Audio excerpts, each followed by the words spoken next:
Thank you for joining me. In this video, I'm going to show you how to create a simple stock order.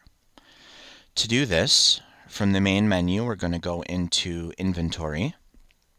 We're going to select Ordering. And then we're going to hit the New button. Now we will select our vendor, which for this example will be Napa.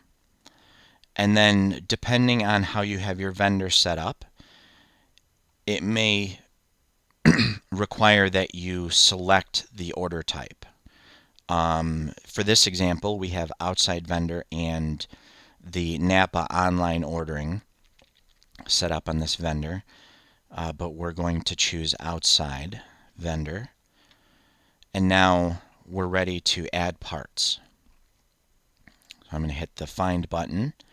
In the box, I'm going to enter the part number that I want to order, and then hit OK. At the bottom of the window, I'm going to enter the quantity that we want to order and hit the Order button. Now at this point, if you were using one of the online integrations, you would hit the Price and Availability button. But for outside vendor, we're just going to hit the Order button. There is also the email option. If you happen to have an email contact with your supplier set up on the vendor, you can hit the email button and it will send the order to your supplier via email. But we're just going to go ahead and hit the Order button. We're going to select Yes, and then we're going to preview the order. And now the columns that show up on this report can be personalized, can be customized when you set up outside vendor ordering type on your vendor. Because we're just doing a dummy order though, I'm just going to cancel that. And now the order has been completed successfully. At this point, the order is moved to the On Delivery tab, which we can see it right here. When the order comes in, you would find the order here on Delivery, and you would either double click on it or hit the Adjust button.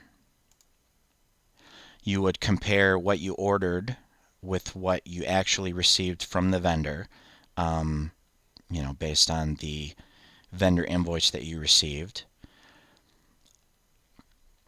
Since we're going to say that we received everything we ordered, we don't need to make any changes. Now we just need to add the vendor invoice number, which will create the vendor invoice in vendor tracking once we post this order. And now we're ready to complete it by hitting Post. Once the order has been posted, your on-hand quantities will be adjusted based on the number of parts that you received. Now, if you were to order parts and the vendor doesn't send you everything that you ordered, you can make adjustments to the order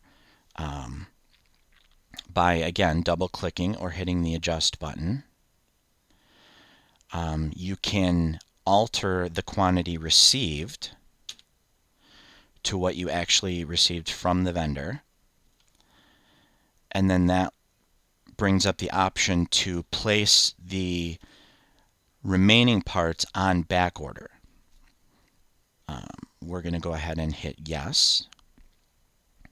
So now we've got a quantity of 2 that were ordered and now placed on back order. When we add our vendor invoice number first, then hit Post, all of the parts that actually were received will be updated in your on-hand quantities, and the back order parts are now placed on this back order order under On Delivery. And when those parts come in, you would complete them the way you would any other order. you would adjust the on-hand quantities if necessary, and then you would change the vendor invoice number if needed. And again, then you would hit post, and that is how you create a simple stock order. That concludes this Stocktrac University video. If you found it helpful, give it a like. Also, don't forget to subscribe, then hit the bell and choose all to get notified when we post new videos. Finally, if you have a topic that you'd like to see us cover in a future video, leave your suggestions in the comments. And as always, thank you for choosing Stocktrac.